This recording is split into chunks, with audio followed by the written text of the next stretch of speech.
tell you the story that caught my attention a little more than Iran this week was John McCain in Iraq. Absolutely. And I'm really wondering what's happened to this guy who, you all have liked a lot, and I've certainly liked this as much as anybody that I've covered, just in personal terms, a guy that I liked hanging out with on the campaign in 2000. But the Straight Talk Express has veered off the road. Well, it is just unbelievable that he would get out there and say that you can walk around in Baghdad, without any trouble, and then when it came time for him to go to the market, just a few steps from the green zone, there were 100 U.S. troops, 2 helicopters, and a bulletproof vest that were standing between him and what was really going on the streets there. And so that was embarrassing for him when that came out on Tom Aspel's story on NBC, the other night. It just...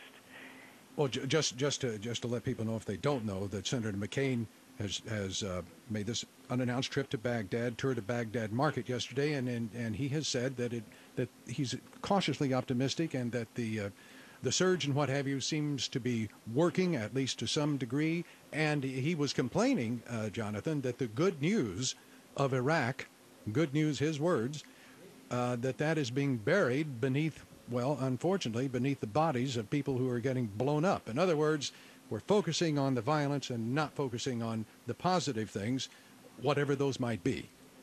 Well, and that's a fine, perfectly, valid point if he wants to point to some of the positive things that are going on. I mean, I think it's a little bit early to be doing that since after the surge, the various forces of violence just went underground for a few weeks, and pretty much everybody agrees on that.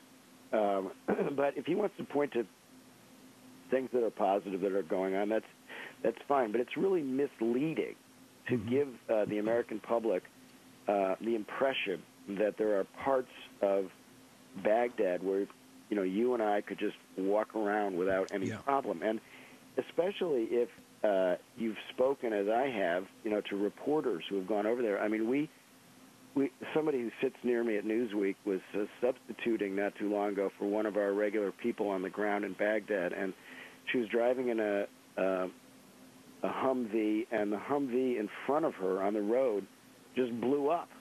Jeez. If she had been there, if she had been in that position on the road, right, she would have been killed. And we hear these stories all the time. Or if you watch Richard Engel's Hour on MSNBC, which was extraordinary. Yeah.